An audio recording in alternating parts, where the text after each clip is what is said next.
আপনার বিরুদ্ধে আমি আন্দোলন করতে যাব কেন? আপনাকে তো আমরাই সবাই মিলে সরকারে বসিয়েছি।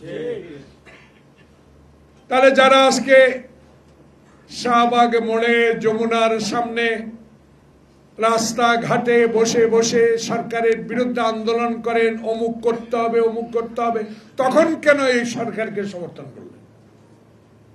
দাবি থাকতেই পারে, দাবি তো আমাদেরও আছে। আমরা তো রাস্তায় নামি না, আমরা তো অনুরোধ করি, আমরা তো মানুষের পালসের কথা প্রধান উপদেষ্টাকে জানাই। এদেশের মানুষ একটি নির্বাচন চায়। রাস্তায় নামলে কি নির্বাচন আদায় হবে?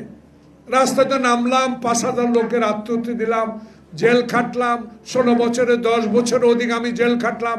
আমার নেতা ফখরুলকে কিভাবে জেলখানায় নিয়ে গেছে, আব্বাসকে কিভাবে নিয়ে গেছে, সব তো আমাদের দৃশ্য মনে আছে।